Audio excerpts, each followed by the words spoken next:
Haemorrhagic സ്ട്രോക്കിനെ പറ്റി നമ്മൾ നേരത്തെ സംസാരിച്ചിരുന്നു.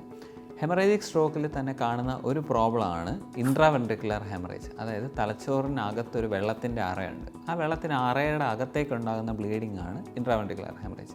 സാധാരണഗതിയിൽ ഇൻട്രാവെൻട്രിക്കുലർ ഹെമറേജ് അല്ലെങ്കിൽ IVH ഉള്ള രോഗികൾക്ക് മരണസാധ്യത വളരെ കൂടുതലായിരുന്നു.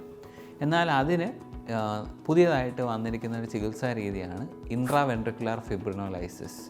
അതായത് നമ്മൾ സാധാരണ സ്ട്രോക്കിൽ ക്ലോട്ട് അലിച്ച് കളയാൻ ഉപയോഗിക്കുന്ന മരുന്ന് ഓൾട്ടിപ്ലേസ് എന്ന് പറയുന്ന മരുന്ന് നമ്മൾ ഒരു കീ ഹോൾ വഴി നമ്മുടെ ബ്രെയിനിനകത്തേക്ക് ഈ വെള്ളത്തിൻ്റെ അറയിലത്തേക്ക് ഇഞ്ചെക്റ്റ് ചെയ്യുന്ന ഒരു പ്രൊസീജിയറാണ് ഈ ഇൻട്രാവെൻട്രിക്കുലർ ഫിബ്രിനോലൈസിസ്.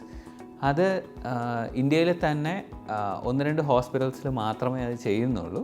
അപ്പം ഈ ഒരു ഫെസിലിറ്റി ഈ ഹെമറേജിക് സ്ട്രോക്കിൻ്റെ എസ്പെഷ്യലി ഈ ഇൻട്രാവെൻട്രിക്കുലർ ഹെമറേജ് ഉള്ള പേഷ്യൻസിൻ്റെ മരണനിരക്ക് വളരെയധികം കുറയ്ക്കുന്നു. മാത്രമല്ല മിക്ക പേഷ്യൻസും അവരൊരു നോർമൽ സ്റ്റേറ്റിലേക്ക് തന്നെ കംപ്ലീറ്റ്ലി എത്തുന്നുമുണ്ട്, വേറെ ബലക്കുറവോ സംസാരശേഷിക്ക് ബുദ്ധിമുട്ടോ ഒന്നുമില്ലാതെ തന്നെ. അപ്പോൾ ഇതാണ് നമ്മൾ മിനിമലി ഇൻവേസീവ് ന്യൂറോ സർജറിയുടെ ഒരു പുതിയ സാധ്യത.